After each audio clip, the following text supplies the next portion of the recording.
So I remember one time we were walking in Potosi, and there it rains a lot during rainy season. And so we're just walking, and it was like perfectly sunny, at least with what we could see. And then we went into an appointment. We were probably in there for a good maybe 15 minutes, and then we walk out, and it's just black. And when the skies get black, that means the rain's coming right away. And so we were kind of far from our next appointment, so we decided to just stand under this little kind of roof that was hanging out, and so we stood there, and within like 10 minutes the streets, there was probably at least 6 inches of water in the streets, just flooding. I mean, we had no way to get through, but just to walk through the water, it was insane. It was so much rain. I've never seen that much rain in so little time. And I mean, yeah, it was crazy. And then we just had to kind of take off our shoes and roll up our pants and walk back home because we were just soaked because the little shelter that we had wasn't sufficient enough for that. So I remember one time I was so hungry, just could not. I almost like had to stop and buy something, but we went to a member's house.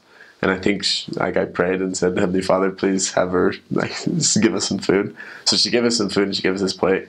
And I was like, I'm so hungry. So I decided to just ate it. And I think within like a minute, it was gone. And my companion's sitting there, and he barely touched the plate. He was just like barely just like fighting through it. And I was like, that was good. And then so after we got out of the member's house, and he said, did you know what that was? And I said, no, it was good. And he's like, that was cow stomach.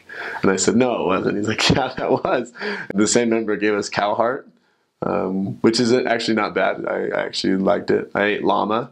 Llama is kind of like a jerky that they make, and it's actually really good. They give it to you with some cheese, and choclo. Choclo is like this corn that's like, the kernels are, I kid you not, they're like that big.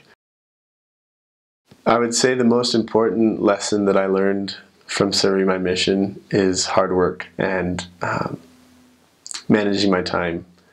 There was a lot of things to do. The Lord is hastening His work, and there was so many things that we could have done. And I remember countless times the adversary wasn't going to get us with the normal temptations that he gets with other people, but he knew that if we could waste our time doing less important things, then we wouldn't go see the people that were ready at that time. And so I realized that today, that's one thing that I just cherish so much, is how I manage my time personally. But I have a job that I have to go to. I have school. I have church responsibilities. I have other organizations that I'm involved with. And if I can't learn to manage my time, that's how Satan really is going to bring me down, is by filling my time with less important things so I don't get to the most important things. And so that was something that I cherish so much, is how to manage my time, and also just how to go out and do the hard things. I would say until that time in my life, I had never done such a hard thing in my life. That day after day, no matter how tired I was going to be, I'd have to go do it. And then I did it because I loved them. And that was the most important thing, that from the get-go, from when I learned that I was going to go to Bolivia, I knew that I was going to love these people, and I knew that they deserved my very best effort, because I had people here at home that my brother who's less active, and other people that need missionaries in their lives. I knew that I was that missionary to somebody else, and to know that I could come and bring that message to them, it was something that I could never be grateful enough for that opportunity that I had. One thing that took me a little bit to learn was all about the Lord's timing, both with my own conversion and with the conversion of the members and the investigators and people that I met. I remember one time that we were working with a less active member, and we were trying to get him and his wife and his 3 little girls to church. And he was coming back, and he was doing really well.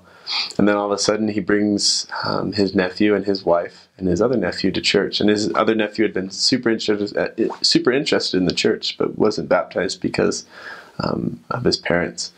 And so I remember they came to church once, and we asked who they were, and they said, that's Marco and Elsa. So we went and we talked to them, and we said, can we have a family meeting with you guys tonight? And they said, yeah, of course. So we went and we visited them, and we asked them what their story was. And Elsa told us this very sweet story of this time that they had actually taken the discussions or the lessons before. They were working with the missionaries for about 3 or 4 months, and they just didn't want it. She was Catholic, and she was a very strong Catholic. And then she got sick, and then she was on her deathbed, actually. Said she wasn't feeling well at all and close to going. And then she promised Heavenly Father, she said, if you can get me out of this and you can heal me, then I'll do whatever it takes. I'll follow you. And so sure enough, miraculously, she had the miracle. She was healed, and she didn't do anything. And so she kept living her life, and then she had a little 2-year-old boy, and he got super sick too. And so he was pretty sick, and so she said, Heavenly Father, if you can just get him better, like, I promise you this time I'll do whatever it takes. And sure enough, like, miraculously, he was healed. And so that happened like a couple weeks before we had visited him. So we came back, and she said, the time after he got healed, I just felt like I should come back to the Mormon church. So she went, and she said she went to the first time she went was a general conference, and she heard President Monson speak, and it just touched her heart. So we went and visited her, and she said, I don't know about you, Marco, her husband, but I'm ready to get baptized. I want to get baptized this Saturday. And so we were all like, oh, this is crazy. Like, this is awesome. And so then it was Marco's turn to speak, and he said, I think this is good for our family. I too want to get baptized this Saturday. So we were smiles to both ears. And then it was Brian's turn. Brian is Marco's little brother and the other nephew that wanted to get baptized. And he could tell he had something that he wanted to say, and so he just kind of perked up his head, and he said, guess what? My dad said I can get baptized too.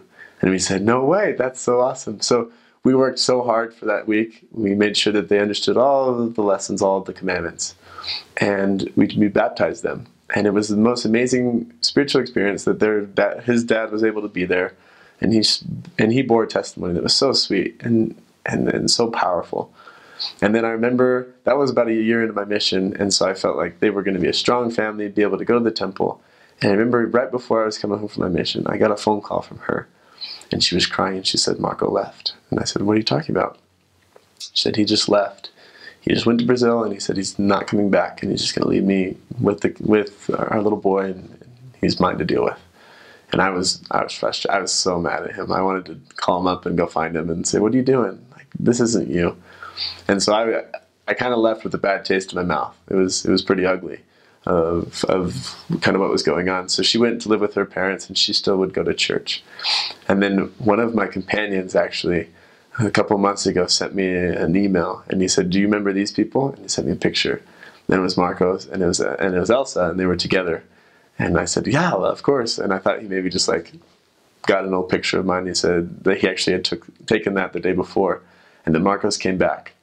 And then he said that he felt the Spirit there in Brazil and knew that he needed to be back for his family. And then he was going to do everything that it took to work, to be sealed in the temple and to have that testimony. And so the Lord's timetable is something that's so true. And it took me a long time to learn that.